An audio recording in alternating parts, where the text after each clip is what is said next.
folks, welcome to the Blue Wave Sports Show, your source for sports. And we got something to get off our chest. Taylor, our boys' basketball team lost to FIU. Did not lose. By 21 points. Got beaten up badly. 21 points. Now, we've been talking on the show about the whole Jarvis controversy. Should he stay? Should he go? Pat Chun, what's going on? If you're Pat Chun, what's going on in your head right now? I think if you're Pat Chun, you just lost 85 to 64. You don't want him.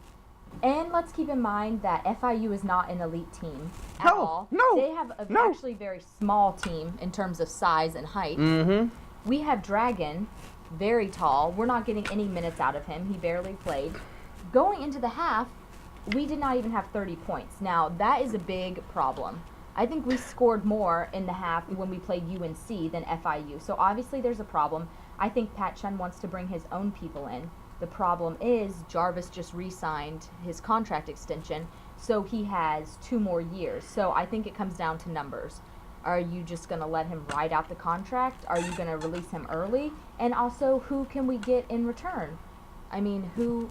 Well, we don't have a huge budget to sign this, great coach. Yeah. So is he better than the other options? I think that is the question that Pat Chun is asking. But as these wins or as these losses keep racking up, I don't think it's worth it to keep him around. This is what I have to say. Coaches coach, players play. And right now, our boys are playing terrible. All right, we're over here talking about Dragon. He's reminding me of the little dragons over there in Busch Gardens in Tampa. Okay, that's for kids and stuff. We need to get some fire in this dude's breath and get him going here. We got a 7-footer. We need to put him to use here. You're a 7-footer playing college basketball. You're a 7-footer playing basketball anywhere, Africa, anywhere. You should be dominating.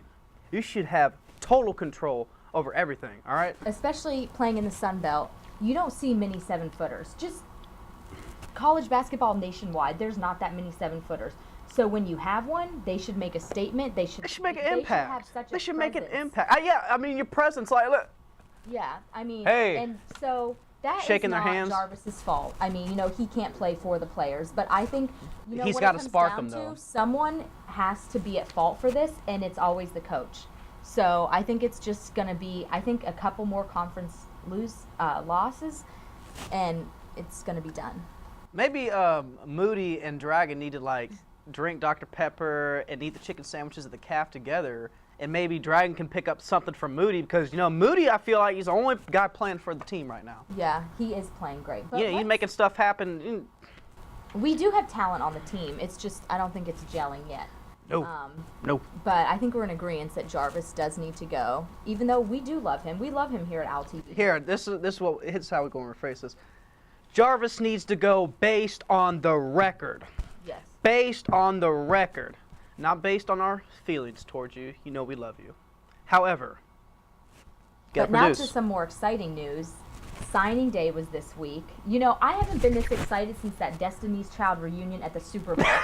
I am telling you, it was great for FAU. I got the stats right here. We signed 7 defensive backs, 5 offensive linemen. That makes a statement. That's what we need. That's what we need. That's our bread and butter right there. I tell you what, I think Pelini is basically saying, listen, we're going to defend against the pass, because when I say the 7 DBs, I know I haven't finished the list or anything, but that's the most players we've signed at any position. We're going to defend against the pass so we don't blow any leads like last year.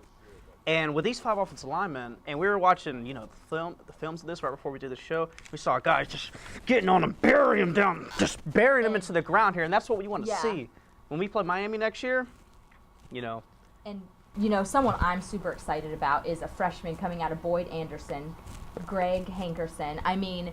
We were watching his film, and it's like a little Mike Vick. He is, but better. all Mike Vick in his heyday. Mike Vick in his heyday. Let's not compare him to current day. Well, please don't. Please don't. But, talk about a dual threat. This kid can run. He can throw. He's quick. He can break tackles. Keeps you out of the danger zone. You know what I mean? When you got sackers coming this way. And we need a high-pressure quarterback that can perform in these situations when we need him to. And that's what we've been missing. Throw in those. Our offensive line is looking big, tall. That's what we've been missing. Big, I think it's strong. going to be a great just addition for our team. I think Pelini was successful at getting everything we needed. Pelini's made it clear we're here to score a lot of points. I want to see a lot of points scored next year. All the home games. I want to be sitting up in the seat, every time we score a touchdown. Woo! I want to do that like 7 times a game. You know what I'm saying? Well, anyway, it's looking good. Let me go ahead and finish the list. Okay, we got 3 quarterbacks signed. One of them is the guy we just mentioned. 3 defensive linemen, 2 linebackers, 2 wide receivers. We're looking pretty good. Yeah, in my opinion, it is the best recruiting class that FAU has had. I think that Pelini is making a statement. I think he's done great. I think everybody agrees that this so is the best recruiting class. I'm super excited. I think Pelini did a great job, and we're looking forward to it. Yeah, we sure are. But stay tuned, folks. We'll be back with the panel.